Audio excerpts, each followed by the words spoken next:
Welcome to Masters Assembly here in beautiful Brisbane. I'm Sam Taylor, State Manager for Agent Solutions, and I'm thrilled to be leading another episode of our Executive Thought Leadership series. I'd like to introduce our guest. Hayley Van de Ven is an Agent Growth Specialist and proud Director of the highly awarded #1 ranked Remax office in the country. Today, we're going to dive into the topic of how to create an attraction business. Can you give me some insight into how you ended up in real estate and your journey to where you are today? So when I started my career in real estate at the front desk when I was 17, I've never been anywhere else. So I've been a salesperson for 12 years to start with, before moving into a corporate career as the Queensland Growth Manager for Remax Australia, and then bought my now businesses in 2016. How was that change for you? Did you always want to get into the leadership once you'd had experience as being an agent? I think it was a bit of a natural progression for me. I've always been very sporty and competitive. Leadership and being a captain of a netball team or any of those types of things was really quite natural to me. But I've really not that I've fallen into it, but it's just been a really nice natural progression for me as I've kind of gone along in the years, and I've enjoyed building teams, and that love for building great teams has turned into 80 or something. Yeah, fantastic. That's great. And what was it that led you to the Remax brand? I was really fortunate to have known a lot of the Remax Australia team from, previous careers that they'd had with other national brands. And, I think I'm really big on people first. I really, really resonate with an agent-centric brand. So that's why Remax was a very natural fit for me. Anybody that knows me knows that I am personal brand crazy, in the sense that with all of our agents, I often say to them, this is not about Remax, this is about you. This is about promoting your brand in the marketplace. People don't list with the brand, they list with the person.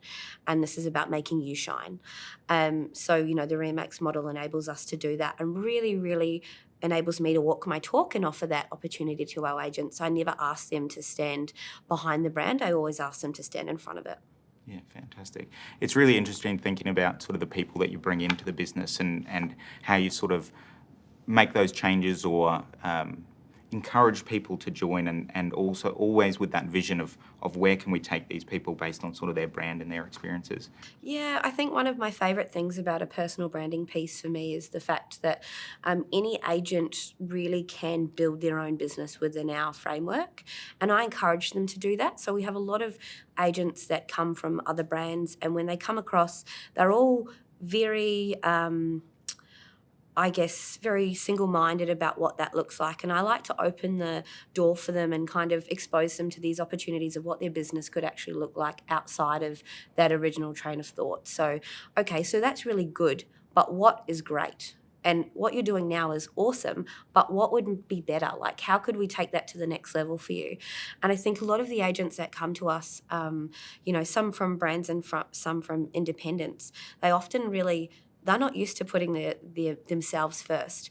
So that can be a little bit confronting for them. But, during our transition plan, we basically take them by the hand and show them exactly what they need to do to get their personal brand at the forefront, and inevitably to continue to build their business, to leverage it, use the tools, use the resources, use everything that we have in our toolkit, but really, really take their business to the next level. And obviously, as a product of that, my business continues to grow. Yeah, certainly. And it's interesting, sort of focusing on the individual helps out the team as well. So, Absolutely. and you've obviously done things a little bit differently in that regard to sort of focus on people and help them to grow their business. Yeah. Of course, as you said, it helps out you as well in growing your business. Yeah. Can you talk to that around helping out the individual and how that sort of assists as sort of the overall picture for you and your business? Well, I think making a change is a very scary thing for most agents, and they often, are very nervous when they're doing so. So it's important for us to have really, really clear structures and processes in place to get them from where they are now to the next level. But because we've done it before, again and again and again, we know what we need to do to help them level up, right? So, those conversations when they first come across are like, okay, it's a due diligence about where they actually want their business to go. And then what we have in our toolkit already that we can just plug and play for them. So I have a lot of emphasis about agents just doing what they do best, which is listing and selling property, and letting us take care of all of the rest. There's been a lot of, old school kind of myths around what Remax was in the marketplace. And we do operate a real hybrid that is just there to, allow them to do what they do best. So it's all the admin support, it's all of the back end, it's all the agent services, it's anything and everything that they need so that they can just focus on what they do best. And it's, there's a lot of coaching and training and mentoring in there as well. Whatever they need at whatever stage of their business, I'm really, really confident that we can deliver it for them. And, we've got some really great success stories now, which makes it so easy to be like, you want to be like this guy? This is what we do. Yeah, fantastic. Yeah. And again, that's sort of looking at what you can do with the individual internally within the business and providing all of those services to help them achieve what they need to achieve. But on the flip side of that is, how do you attract other people, other new employees, other agents out in the industry? How do you sort of raise the flag to say, hey, we've got a really good thing going over here, why don't you come and check it out? Come be part of the dream team. That's what I often say to them. And I guess the way that we've formed that team is very much about culture and being authentic and abundant and really true to our values as a business. I'm really, really clear on what the dream team looks like for me. So it's, it's something that I'm super passionate about. Like, I really just want to be surrounded by the best people in our industry and have them as flourishing members of that dream team. So when we formed the Limitless Group, it was really with the mindset that everybody had the same goals, the same vision. They were all there for the same thing. And for us to be able to be proud of each other in the marketplace and stand shoulder to shoulder with real pride about the people that we have in our business. I'm not sure if I'm allowed to say this, but we have lots of things like the no dickhead policy, which is a really, it's a self-regulated kind of culture where, they can call each other out in a really authentic and genuine way without any malice and just be like, dude, that's a really dick move. Yeah, for sure. And we've all kind of signed up to that as well, So we have some incredible people in our business that, right between, over 3 million now, right down to 300,000. And not that 300,000 is to be sneezed at by any means, but, and everybody in between. And what that means is everybody that signs up for that is on the same wavelength around the fact that we are one team. And our culture is probably a little bit different from other people's, but that's something that I'm really, really super proud of. They're just such a great bunch, and they're people that I can proudly spend time with every day and walk away feeling, energized and refreshed instead of drained. And it's just incredible what you've achieved. One thing to build a successful brand, but to create a brand that attracts is an additional step. Can you take us through how you went about reinvigorating the brand and its perception, and then how you went about turning that into an attraction brand? I think for us, there was, I bought an established business, and now I've also done a startup as well and an acquisition. So I feel like I've, gone through a lot of steps in the last 6 years. And that's been a really interesting journey. But for me, I was really, really clear on the type of business that I wanted to create and what it would mean to build the dream team. And I often talk about the dream team. But much like your state director here at Domain, Brad McLeod, I'd heard many, many people talk about him creating a magnetic culture where people wanted to work here and be part of this team. And I really wanted that same thing too. I think that it was super important for me to, be true to my values as a person and as a leader, and have a really authentic and abundant kind of atmosphere. But at the same time, I had to be really, really clear on the type of people that we wanted to attract to our business. Because like most things, not everybody is for us. But, it was important for me to attract high performers to the business, genuine, authentic people that just wanted to build great businesses and become part of a fantastic team, but were also willing to contribute and, understood our ethos around being really, really great people as well as, high performing agents. Yeah, fantastic. I think as you, and it's amazing that you've gone through all of those different steps, all of those different types of businesses, acquire and building and startups and that type of thing. It's often difficult to do all of those different steps and to do them well. What are some of the challenges that you've faced sort of over your time and building those businesses and or acquiring new businesses? So many challenges. Probably the main things for me was getting my head around, and I'll be really honest, getting my head around the numbers, because I had been a real estate agent, for 12 years, long before my time in corporate. I really thought that I understood what I needed to run a business. Lots of agents will say the same thing, they would be like, oh, how hard could it really be to run a business? And then they'll go and start running a business and think, wow, all of a sudden I have no time to list and sell property. I'm just stuck here running the business. So one of the big challenges for me was mindset around, okay, who do I actually want to be and where is my time best spent? Where does my passion lie? Because I loved selling property. But it wasn't until I got into the role of running the businesses that I was able to figure that my passion actually lies in the people and helping them go to the next level. So that was probably one of my initial challenges. I guess being, being quite transparent when I, started recruiting and started bringing new people into the business and admin roles and property management roles and understanding who each person was. I definitely made some mistakes. If I had my time again, I would probably be much quicker to fire and much,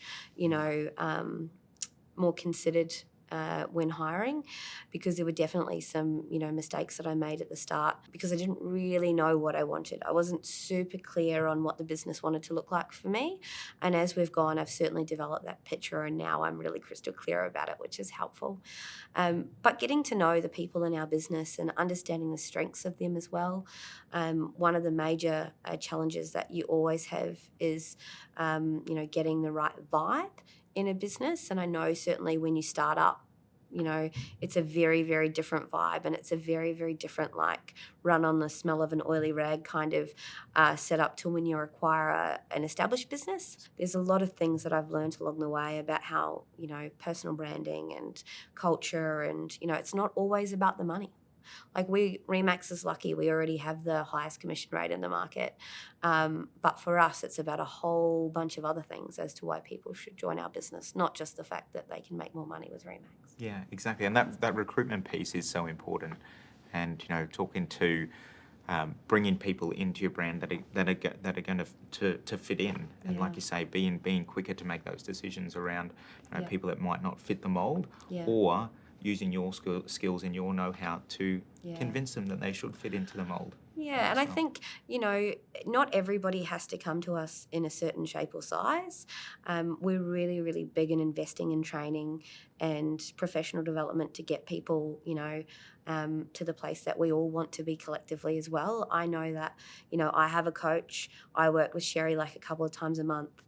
Every single month for the last, probably almost 2 years now, and I engage in a lot of that personal stuff myself because it's really important to keep at the forefront of technology and also, what's happening in the market. But, I encourage our agents to do that. Sometimes agents come over from other brands or from other businesses.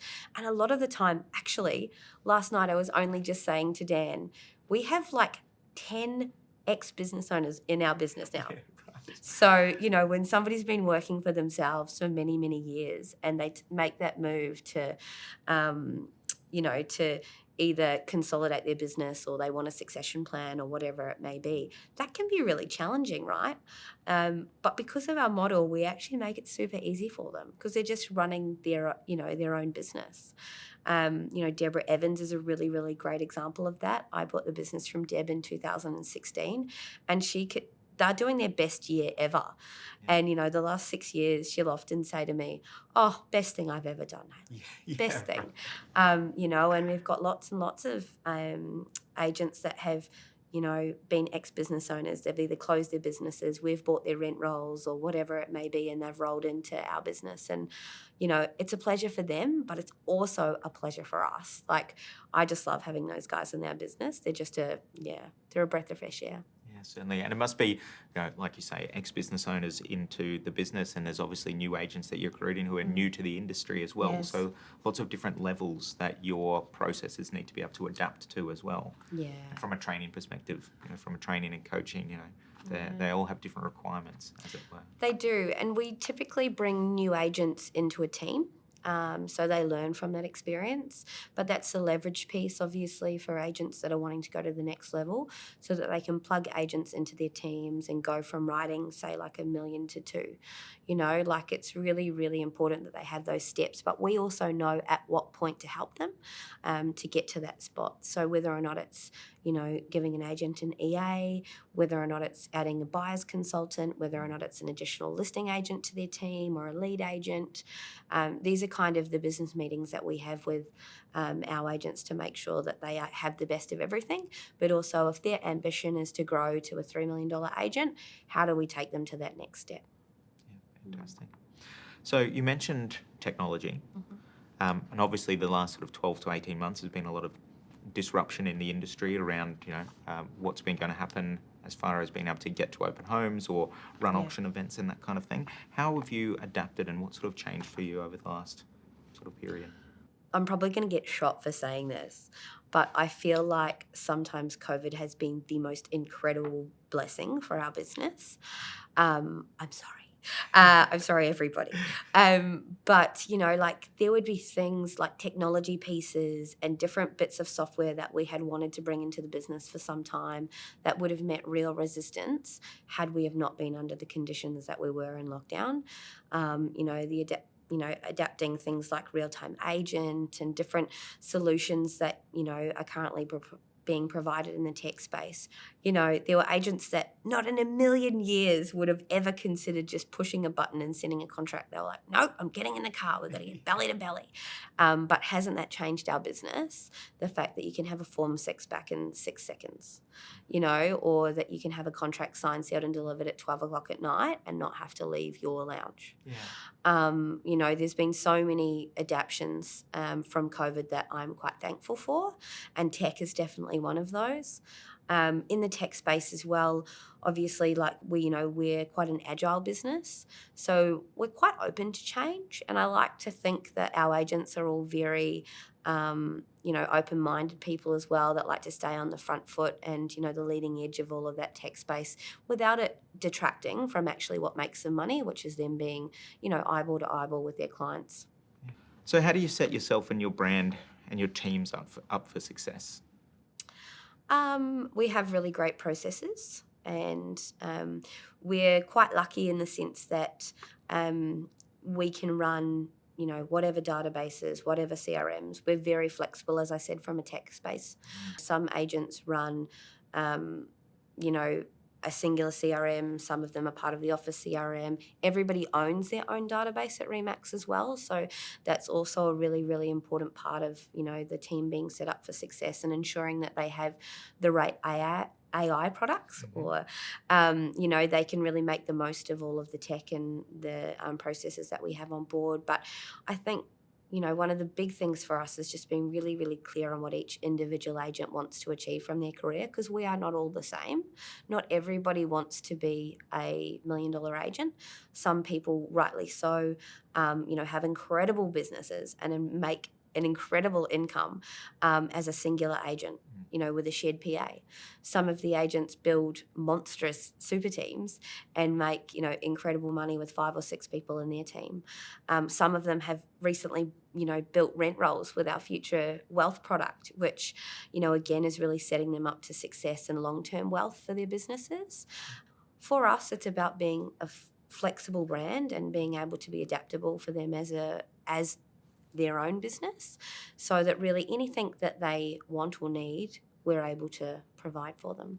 Which is a unique offering, right? Because as you said, a lot of agencies that have the singular CRM, or they've got, hey, this is what we use within the office, where you've got everything there for them. And I think that combined with the processes that you've got as far as bringing in new talent or whoever it might be that's joining the business, and being able to, I guess, plan out a future for them to say, how can we take you from where we are at the moment to where we need to be, or where you want to be in the future as well? Oh, absolutely. I was speaking to an agent the other day at another brand, and they couldn't believe that we also offered Price Finder, because I'm like, well, sometimes we can't find the information that we need with what we have. And then, and then I have to go and do this for myself. And I'm like, no, everybody has access to that. Like, you can use whatever software you like in the business, because we pretty much have everything. Yeah. My financial controller loves that. But at the same time, I think that it's important for everybody to have those options, because they're completely right. Some CRMs or tech products have this, others have that. And, to have the freedom and flexibility to log in and out of everything that you need to get exactly what you need is, for me, key. It's giving them the best of everything. Yeah, certainly. For an agent, being able to focus on what's important to them and what they need to do as well, and sort of giving them the tools that they need to succeed, as well as having the processes and the practices, the training, the coaching there for them, so that they can get to where they need to go. Yeah. Well, we're out of time. That's a great episode. So thank you very much, Hayley. Thank you for joining us.